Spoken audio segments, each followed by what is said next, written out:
Obviously, the whole world knows by now Deshaun Watson, 6-game suspension was the decision from Judge Sue L. What was it? Robinson, I believe. Yep. Former federal judge who the NFL chose as arbiter for this case, as agreed on in the 2020 CBA. This, to say the least, has caused a bit of a firestorm in the online community, in the sports world. Everybody has an opinion right now. I think that, it is, we all knew it was going to be huge once we found out what it was. And I do believe on this here show, we pondered that they would go from 6 to 8 games. That's what we thought. That's what we laid out as our official. If we had to bet on one number, or if we had to bet on what would happen, we bet that it would be between 6 to 8 games. And we landed it, of course. Yesterday, the NFLPA put out this. In advance of Judge Robinson's decision, we wanted to reiterate the facts of this proceeding. First, we have fully cooperated with every NFL inquiry and provided the NFL with the most comprehensive set of information for any personal conduct policy investigation. A former federal judge appointed jointly by the NFLPA and the NFL held a full and fair hearing, has read thousands of pages of investigative documents, and reviewed arguments from both sides impartially. Every player, owner, business partner, and stakeholder deserves to know that our process is legitimate and will not be tarnished based on the whims of the league office. This is why, regardless of her decision, Deshaun and the NFLPA stand by her ruling, and we call on the NFL to do the same. Cat was out of the bag at that point. This was yesterday. I was jumping on a plane and I seen this and I said, hot shit. Hot shit. Who leaked the verdict? Somebody knows that they're getting off with a light slap on the wrist on this one. And sure enough, look, you don't throw your nuts on the table playing fucking Texas Hold'em. You don't just pull your nuts out your drawers and drop them on the fucking table unless you know you got a straight flush, ace high. Yeah, they're all in right here. They went all in. All the chips was on the top of the pile. Shit.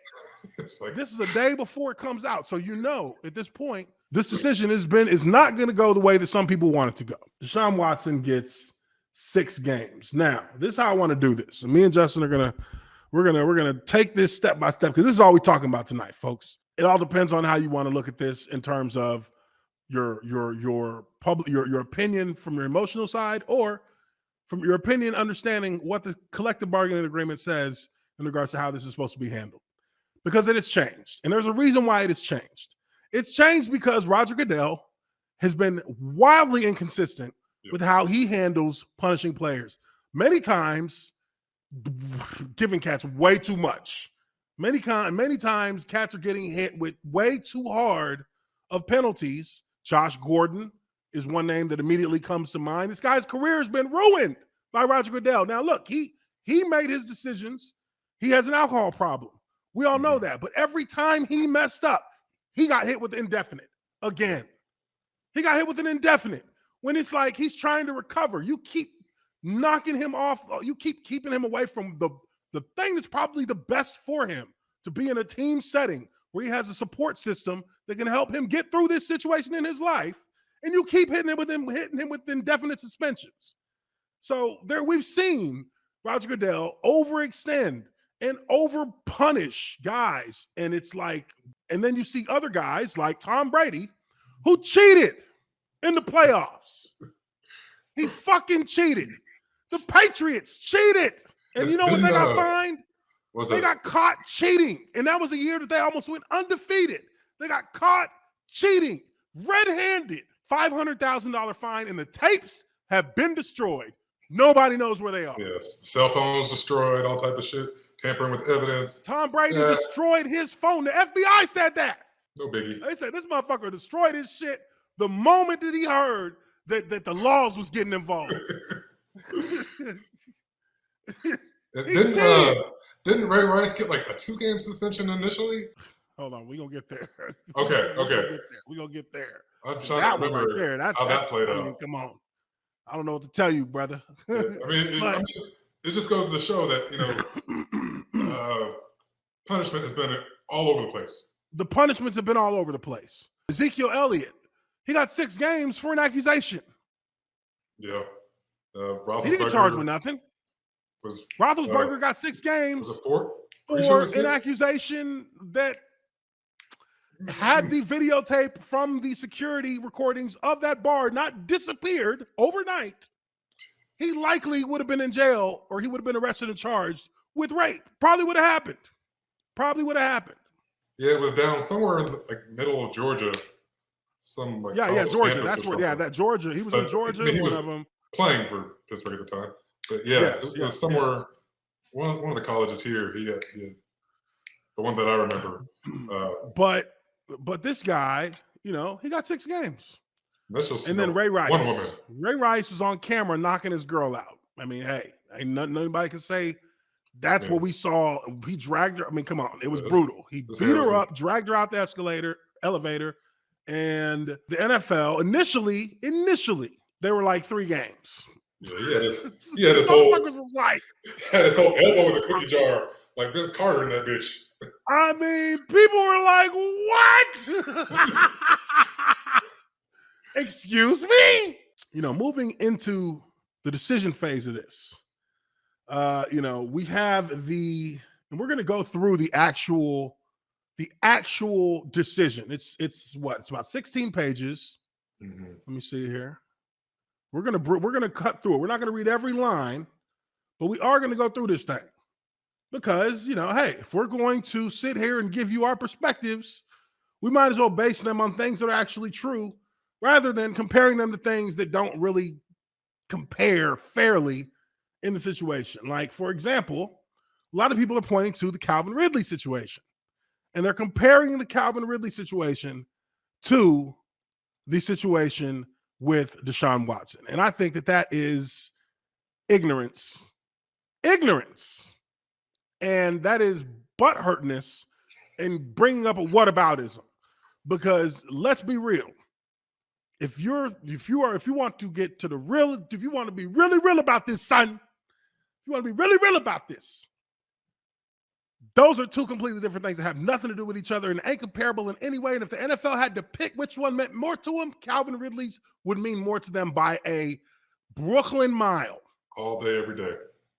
Because the NFL can handle an image issue 7 days out the week. Yeah. Well, I'm embarrassing. It's not fucking with the money. It's not about you embarrassing how we look. It's about you fucking up the money we make. And if you allow Calvin Ridley to gamble on NFL games as a player in the NFL, the danger that can create to the literal integrity of the sport itself, the sport, not just money, the sport. You can destroy the sport and make the value of the sport plummet if you allow this to be the seed that's planted to lead to a Pete Rose, to lead to somebody fixing the Super Bowl. Can you imagine if the Super Bowl got fixed by a star quarterback? I mean, or by a head coach. The Black Sox was 103 years ago, and that's still when the World Series got fixed. I mean, people don't really watch much baseball anymore, I guess, but people still talk about it. I mean, imagine the Super Bowl now being fixed. Could you imagine? Could you imagine? That would bring a $30 billion a year sport to its knee. It might destroy it. Because now you don't know what games have already been fixed. And now we're the WWE. Because I tell you what, that 2017 Jaguars-Patriots game, still got my doubts. Ooh. Miles Jack was not down. Anyways, Calvin Ridley's situation is far and away, in the NFL's eye, the most dangerous situation that you can allow to even begin to fester in your sport. for a player to think it's okay to gamble on a game means that eventually he will gamble on his games when he's playing, which means eventually he will start telling other players who he knows would be down for the get down that he's gambling on that player to do this game or this player to do that. And then eventually somebody's going to throw a game where it's obvious they're throwing the game. No question. And now you have a fucking crisis. Kyler Murray just underhanded the ball. Oh, wait, that actually happened. Shit. Murray, God dang it. One in the end zone. The cat's out of the bag. This son of a bitch. He threw it. We knew he did. He threw it. Oh, now he's getting paid. Motherfucker. The statement from the Browns. And again, these statements, and you have to read these things and you have to understand that there is a message behind what they're saying. And then you have to ask yourself, well, why would that be the message? What do you know that leads you to think that that's a proper message to take in the public forum? Throughout this process, Deshaun and his representatives have abided by the newly created and agreed upon process for the NFLPA and the NFL to defer to the objective Judge Sue L. Robinson to comprehensively review all information and make a fair decision with respect to Judge Robinson's decision, and at the same time we respect Judge Robinson's decision, and at the same time we empathize and understand that there have been many individuals triggered throughout this process. We know Deshaun is remorseful that this situation has caused so much heartache to many, and he will continue the work needed to show who he is on and off the field, and we will continue to support him. Statement from D and Jimmy Haslam. These are the owners of the Cleveland Browns. We will continue to support him. We know many of you motherfuckers out there mad right now. We get it. But these are the rules. Hey, I mean, we just gave him the Brinks truck. That's basically what they're saying. We backed up the Brinks truck for this man. We giving this motherfucker $230 million. He is going to play this year. We're not going to abandon him now. We see what he's doing in training camp. We're locked in. Did you see that third play? I got to have him. Did you see that third down drill we ran with him? No way. There's no way we're leaving him out to dry. That's one. That's another aspect of this. This is the owners of the Browns. ESPN, Mina Kimes. Yeah, when I first saw the 6 games, I was surprised. It seemed low given the volume. Obviously, they didn't consider all of the cases, just 4 of them, and the severity of the allegations. But Field, I wanted to read the report. And having read it, and I encourage everyone watching to go look at it, I find her ruling to be utterly incoherent and confusing, frankly. So first she lays out the allegations, many of which we're familiar with. The NFL accuses Watson of going into these sessions with a sexual intent, bringing a towel that couldn't cover him, ejaculating on the woman. These are details that have been widely reported in the settlements and outside news stories for a very long time now.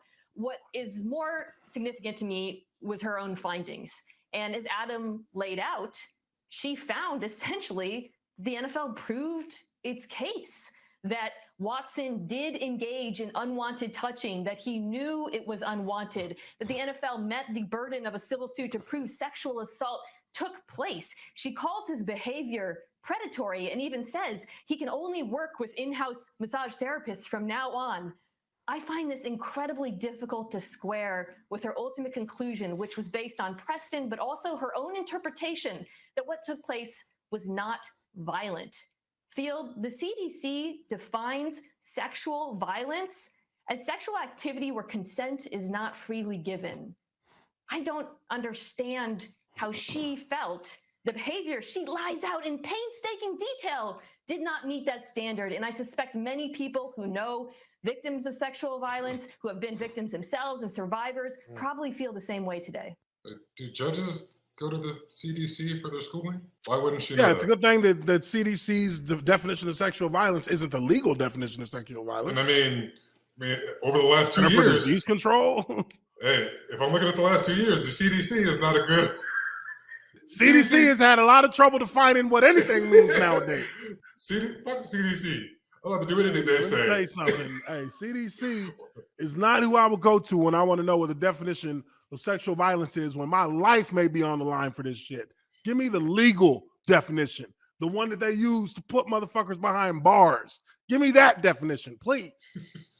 Why do they have that? You ask, you know what I mean? Like, why would they be giving the definition for sexual violence?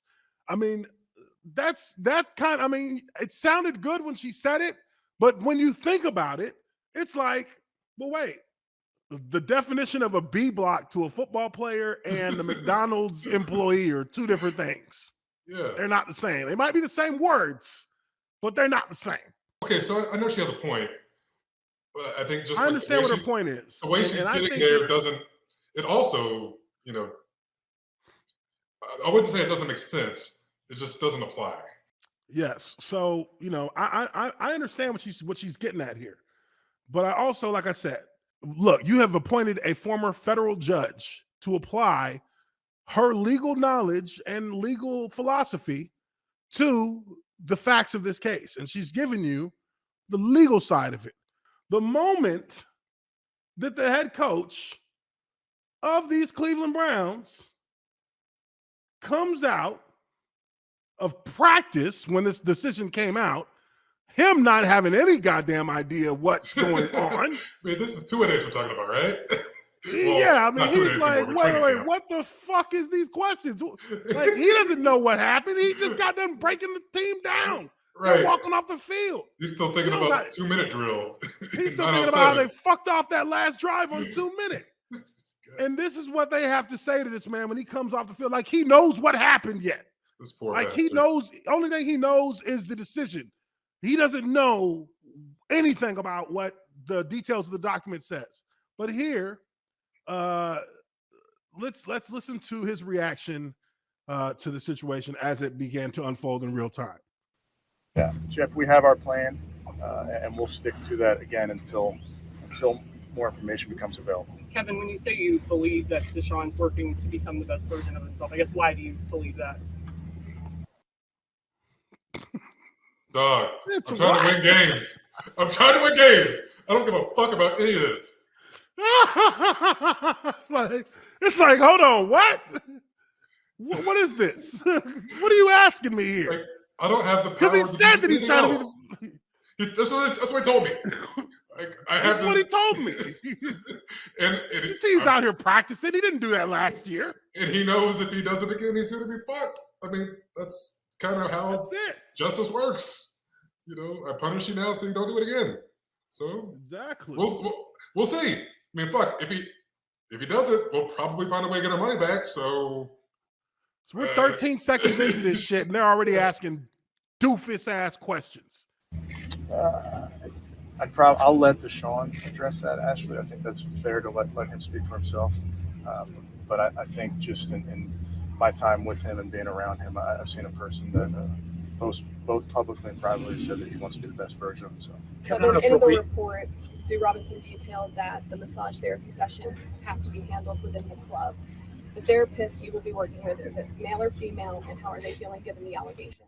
Dog, you think he sets that up? He handles logistics for fucking massage therapists? You think I know? You think I know where this go? I don't know who sets these up. I'm the head coach. I bought him Don't ask the team trainer that shit. Don't ask me. I'll buy him one of the fucking shiatsu chairs. The buck stops with the coach. But there's so much that has to happen to get an NFL team from Sunday to Sunday, or in some cases Thursday or Saturday. And a lot of times the head coach don't know about all the things going on until like Friday. He delegates, and he might know tonight. He might have to talk about that tonight. Yeah, in this situation, he would have to talk about it tonight. But how could he? I mean, the man just came off the field. Not thinking about literally this shit just walked at all. off the field. He literally just got done off the field. He running a practice, a professional football practice at that. Respectfully, as it relates to that, I don't have much to comment.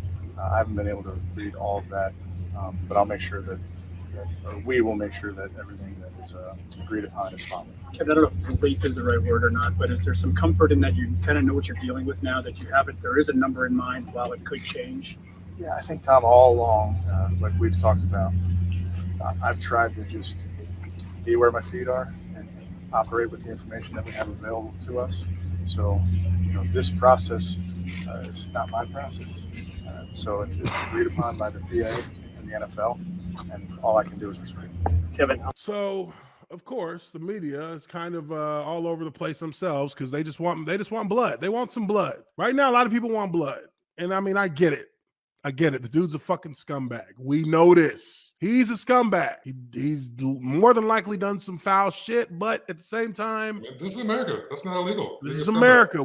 He can't be presumed guilty until you know he's guilty. Like shit. I mean, Dan Snyder literally has been, he was selling the cheerleaders in South America. So you can't tell me being a scumbag is And they letting him voluntarily testify right. from his super yacht on the other side of the world.